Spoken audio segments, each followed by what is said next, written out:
Le cancer peut attaquer une vie, mais ne peut pas toujours l'achever. Alors, bats-toi.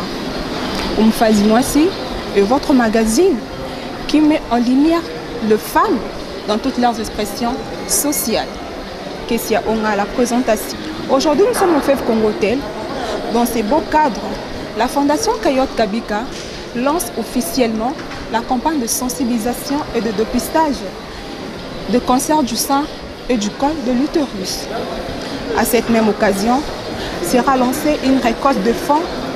Ces fonds seront destinés à venir en aide aux femmes qui sont confrontées à cette terrible maladie. Suivez-moi.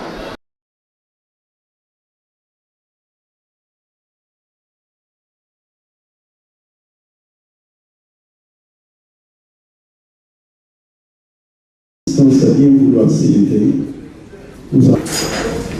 je me rappelle qu'il était. La Fondation s'est donnée comme des objectifs principaux celui de lutter contre le cancer du sein et de col de l'utérus. Nous sommes à notre deuxième combat. Pour notre gouvernement, les cancers constituent, selon l'OMS, la deuxième cause de décès dans le monde et a fait 8,8 millions de morts en 2015. Selon le ministère de la Santé, il y a donc nécessité pour la RDC d'organiser la prise en charge en cancérologie. Ceci suppose 1. Une formation de professionnels de santé et la prise en charge du cancer. 2. Un développement des structures adaptées à la prise en charge du cancer. 3. Des campagnes d'information visant les grands publics. 4. Une mobilisation de moyens financiers. C'est dans cette optique que notre fondation s'est inscrite notamment à travers le 3e et le 4e point de cette approche, c'est-à-dire dans la campagne d'information visant le grand public et une mobilisation de moyens financiers. Ainsi, pour réduire les fardeaux liés au cancer du sein et de col de l'utérus, et comme d'ailleurs, pour tout autre cancer, il est important de mener deux activités clés, à savoir une détection précoce de la maladie qui réduira la mortalité due à la pathologie à travers la sensibilisation aux symptômes, l'accès à une évaluation clinique et à des services de diagnostic et à l'orientation vers le service de traitement en temps opportun. Un dépistage qui va viser à découvrir des indices d'un cancer ou pré-cancer, particulier avant qu'une personne ne développe des symptômes. L'objectif spécifique de notre fondation est de réaliser au moins 20 000 dépistages sur toute l'étendue de la République et de sensibiliser au maximum la femme congolaise sur le danger qui la guette à travers ces deux cancers. La réalisation de ces objectifs spécifiques pourra permettre à notre fondation d'envisager la création d'une mutuelle de santé sur le cancer du sein et des cols de l'utérus. Notre motivation reste renforcée par la perte douloureuse d'une chaleureuse femme, je cite, Madame Mabi Bangala. Je souhaiterais qu'on puisse faire 1 minute de silence pour celle-ci. Nous avions recueilli malheureusement à un stade très avancé et accompagné tout au long de sa maladie. Très chers invités, tout protocole observé, cette soirée n'est pas celle de discours. Notre satisfaction est votre présence, car nous croyons en votre accompagnement à travers le fonds qui seront levés ce soir. Envie de participer tous, une bonne cause, celle de lutter contre le cancer du sein et de col de l'utérus. Chers tous, l'action de ce soir, au regard de l'ensemble de problèmes que rencontre la femme congolaise en particulier, est certes une goutte d'eau dans l'océan. N'oublions pas non plus que l'océan est composé de gouttes d'eau. Comme mieux imaginer dans les légendes du colibri, tiré du livre de Denis Coman. Merci d'apporter un sourire à toutes ces femmes de la RDC. Accompagnez-nous. Merci à vous. Merci pour tous. Merci. Au-delà de mots, je vous remercie. Monsieur le ministre de la Santé publique, Hygiène et Prévention, le docteur Jean-Jacques Irunga Limbanda, que j'ai l'honneur de représenter ici, je voudrais vous dire toute sa gratitude pour avoir répondu promptement à cet appel de la Fondation Kayot Kadikal. Comme vous le savez, l'Afrique connaît aujourd'hui une transition épidémiologique avec l'augmentation de l'incidence des maladies non transmissibles dont le cancer. L'Organisation mondiale de la santé recommande aux pays de tiers-monde dont la RDC, notre pays, de mettre en place des programmes nationaux de lutte contre le cancer pour définir les interventions urgentes en prévention et lutte anticancéreuse visant à réduire la mortalité du cancer et améliorer la qualité de vie des patients.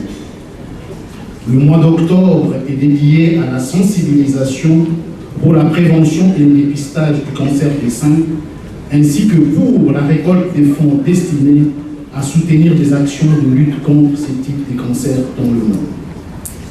En effet, le cancer du sein fait des ravages dans le monde, et surtout en Afrique, avec, tenez-vous bien, 11,7% des cas diagnostiqués, soit 2,26 millions de cas en 2020. Bien que des données statistiques centralisées fiables sur les cancers n'existent pas, des données éparses des laboratoires et de quelques hôpitaux conduisent à des conclusions unanimes que les cancers féminins les plus fréquents sont le cancer du sein et celui du col utérus. C'est pourquoi, n'étant pas à l'abri de ces drames qui frappent le monde, la République démocratique du Congo a mis en place le Centre national de lutte contre le cancer au sein du ministère de la Santé publique, Hygiène et Prévention. Mais les défis sont énormes en RDC. L'absence ou l'insuffisance des ressources humaines qualifiées pour la prise en charge diagnostique et thérapeutique du cancer en est un. Tandis que le défaut de matériel, d'équipement et d'infrastructures hospitalières pour la lutte à mener contre ces fléaux en est un autre. Ces défis sont cristallisés par l'absence d'une politique nationale spécifique de lutte contre les cancers et par l'absence de normes standardisées. C'est pourquoi, par-delà la création du Centre national de lutte contre les cancers, le ministère de la Santé, Hygiène et Prévention s'est engagé dans la mobilisation des partenaires techniques et financiers qui évoluent dans le secteur de la lutte contre le cancer. Les protocoles de partenariat conclus avec eux gravitent autour des axes suivants. 1. La formation locale des prestataires de soins. 2. La mise en place du registre national du cancer. 3. L'élaboration de la politique nationale de lutte contre le cancer et des normes standardisées. Pour ce faire, quelques hôpitaux des niveaux secondaires et tertiaires ciblés sont en cours de leur renforcement en équipement, en matériel, en intrants et en médicaments pour la prise en charge des patients souffrant de cancer dans le cadre de la couverture santé universelle. Mais la prise en charge efficiente du cancer a un coût. Le coût moyen de cette prise en charge est estimé à 10 000 $ américains en Afrique subsaharienne. Cette facture se situe au-dessus de la capacité financière de la grande majorité des citoyens de nos pays et particulièrement en RDC. Raison pour laquelle non seulement l'apport communautaire pour la sensibilisation en vue de la prévention par le dépistage s'avère indispensable, mais aussi la mobilisation des ressources domestiques et extérieures pour soutenir la lutte contre les cancers est impérative.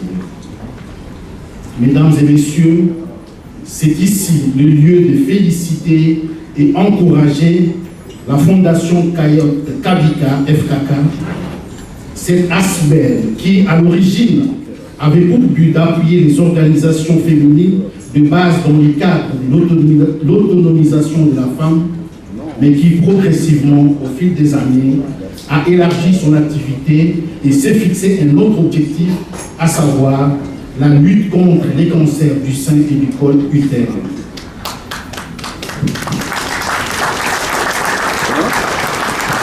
C'est dans ce cadre qu'est organisé le présent gala, auquel les organisateurs ont bien voulu associer le ministère de la Santé publique, Hygiène et Prévention.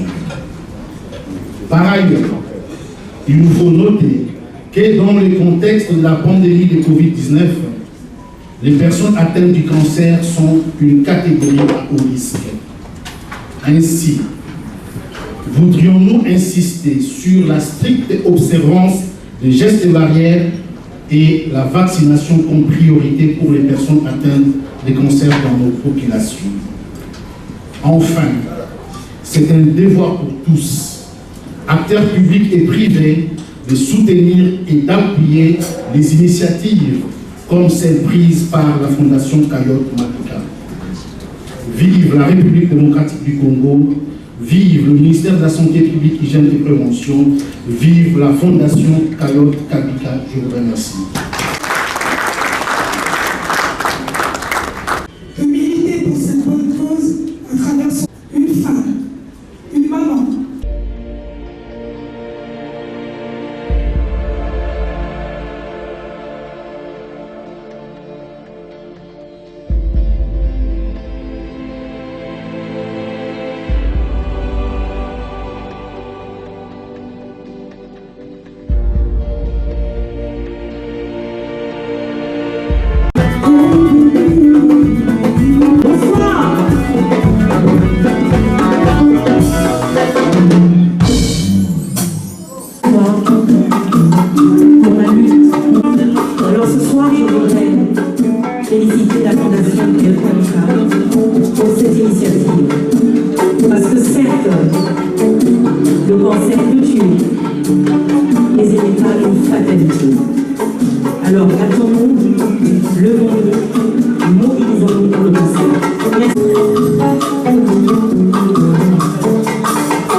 soient les situations que nous traversons, le cancer n'est pas plus fort que nous.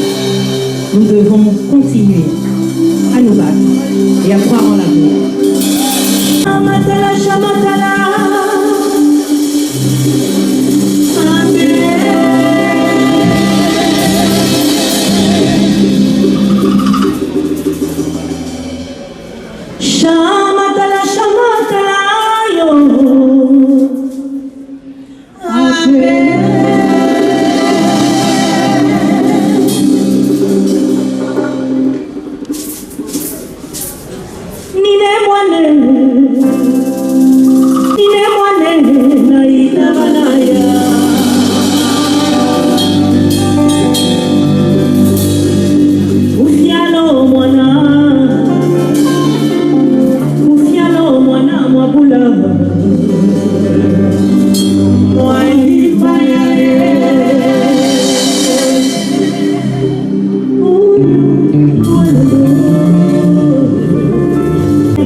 Depuis un moment qu'on travaille ensemble, je suis vraiment très heureux d'être avec eux.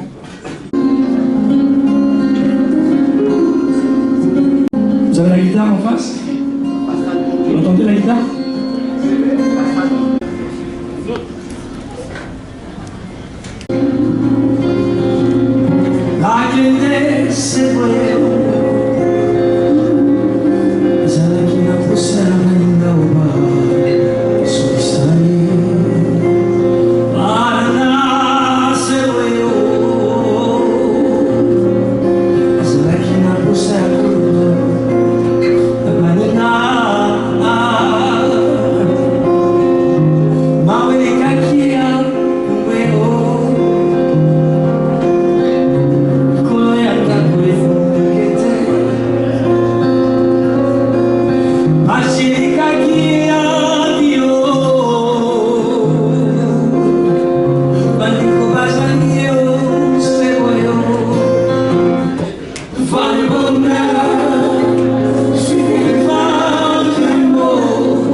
C'est-à-dire cette table qui donne 3 000 $. Merci mesdames, vous êtes réellement belles et généreuses. Et j'ai encore les 3 000 €. Merci mesdames. C'est une lance.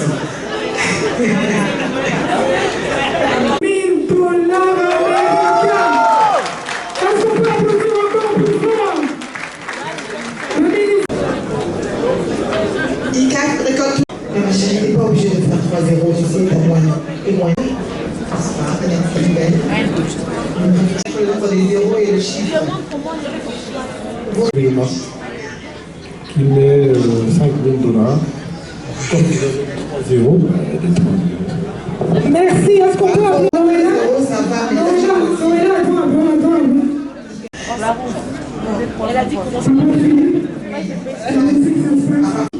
On détectera qu'il s'agit d'un cancer. 2 examens confirmés bel et bien qu'il s'agit d'une tumeur maligne de 1 cm de diamètre. Et me demandant de faire l'investigation plus approfondie.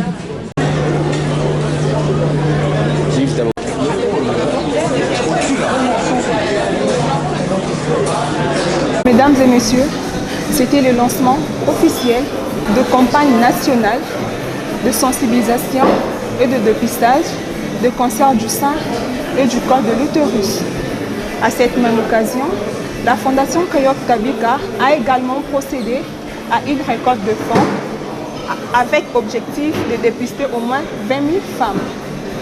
Nous disons merci à toutes les personnes qui ont contribué, ainsi qu'à la Fondation Coyote Kabika. À ces mots, je vous dis à la prochaine. Dis-moi si chaque jour valorisons la femme.